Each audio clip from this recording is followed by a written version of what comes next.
So the WNBA are not going to be happy with this. That's all I'm going to say. They are absolutely positively not going to be happy with this right here. If you guys don't know, obviously Caitlin Clark is what you call it. She is she's going to be in the WNBA as part of a NBA, or I'd say NBA team on NBC. And NBC also has got WNBA games. So at the end of the day, this is something that you'd be thinking, okay, when it comes down to it, Caitlin Clark is going to be improving the WNBA, helping out the WNBA, but we all know that's not the way they look at it. We all know, and it's never been the way that that the WNBA has looked at things. Because the WNBA looks at things in a way of, everyone has to be equal.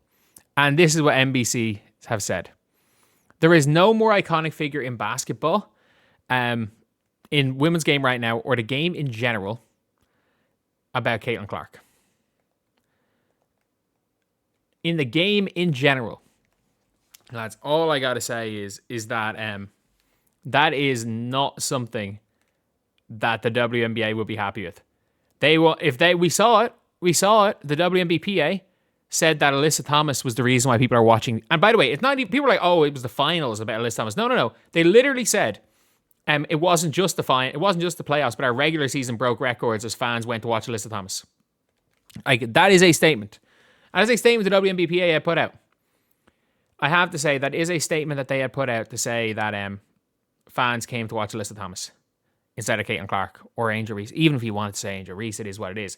I think you're allowed to say Paige Bueckers if you are, because I'm pretty sure plenty of people in the media have called Paige Bueckers the face of the league, and they've not gotten in trouble with the league, or they're not seen as problematic in the league. But now the executive producer for NBC Sports has basically said, yeah, there's no more relevant player, not only in the women's game.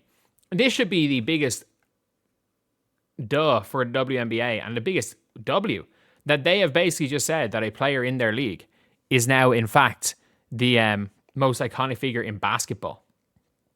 This is on an NBA post. This is for an NBA show.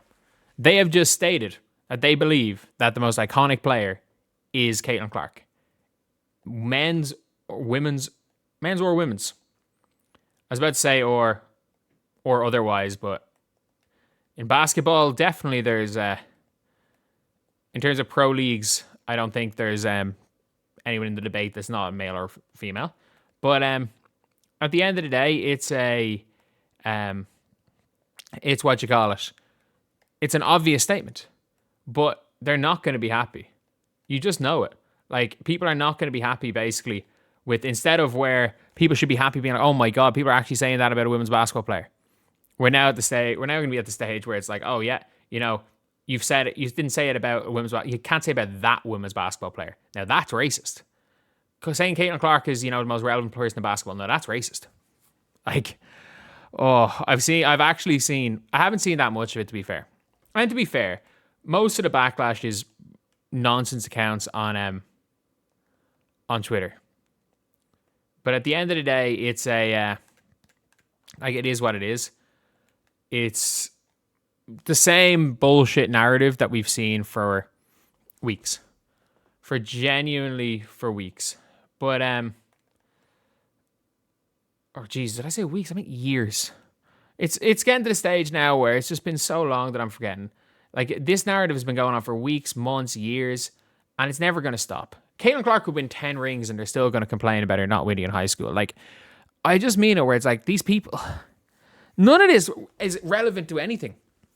Like, it is funny in terms of the relevancy. Like, the players have been offered amounts of money that they dreamed of getting. And are calling it slaps in the face. They're getting the coverage that they've always wanted to get, and they've been, like, people are talking about it like it's, like not a big thing, and like completely irrelevant because, maybe it's not the right person. because it's not, Caitlin Clark's not the right person. We don't care about the coverage we're getting. We're going to complain about it. We're going to call it growing pains. We're going to do everything we can because we wanted the league to grow through somebody else. But again, if that was, what's her name? Like if it was Paige Bueckers that was being on these shows, no one would have any issue. No one would have any issue because it's just, look, it is that little bit frustrating to look at, but it is what it is. Like, I don't think we're gonna see anything too different in that regard, because it's just the way things are in this league, and at least the people outside the league aren't being stupidly dumb like they used to be. Like, people in the media were scared to be pro Caitlin Clark 2 years ago because you were deemed as being problematic if you didn't think Caitlin Clark would actually, in fact, shouldn't have been the number one overall pick, and all of this stuff. Like, if you weren't 100% anti Caitlin Clark, there was something wrong with you. At least the general media aren't necessarily like that anymore. The WNBA media absolutely are. Like, we've still, the phrase "the Fever are better without Caitlin Clark" is one that was used by commentators. Like, to be fair, at least no one's gone full Cheryl Swoops. The fact Elle Duncan apologizing to Cheryl Swoops is still one of the craziest things.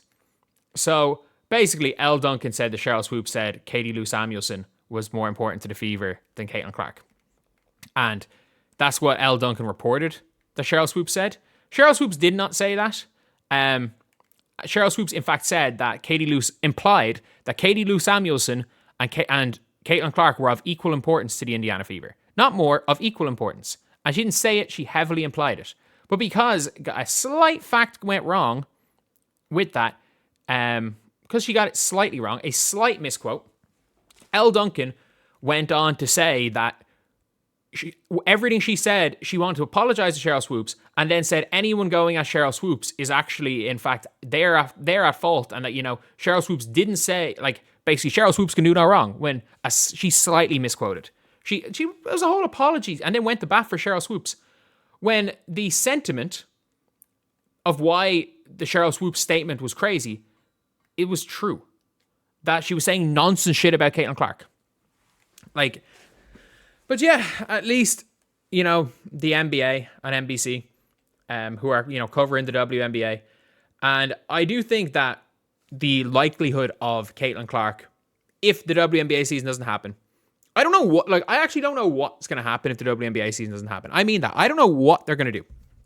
I really don't know what they're going to do, because if the W season doesn't happen, it's done. Like, the league is done. Like, what happens? Do players walk the picket line? Like, there's a world where I know 98% because they want to show a united front. But if you actually ask them, would they, are they pro lockout if nothing changed in the CBA? I would reckon it's in the low double-digit percentages, like as in sub 20%, would be, pro what is going on currently. Would be pro what is going on currently in the with these WNBA CBA negotiations, because I got to be honest here, like, the amount of millions that the WNBA players are going to lose is going to be crazy. So I wouldn't be surprised if Caitlin Clark is going to be, she's prepping. People are like, oh, she's prepping for the summer job. Like, again, people don't realize that, again, if Caitlin Clark doesn't play basketball this season, Caitlin Clark will literally go, her career will have ended at 23 years old, which is crazy, because let's be real, as relevant as Caitlin Clark is, how many people are going to be watching Caitlin Clark every single game in Turkey? How many people are going to be watching at 2 p.m. on a Monday every single Caitlin Clark game in America? Very few, because, it clashes. And as much as people want to watch Caitlin Clark, do people want to watch, it's the relevancy is going to die. And again, look, these teams in Russia had all the best WNBA players on it. No one watched those games. So it's not going to change now, unfortunately. So yeah, this could be the end of it all. And at least Caitlin Clark, make your millions on media, I guess, because you at least have have somebody in the media and a network that's actually looking to push you, unlike the ones that want to push you actually doing what you do best, which is play basketball.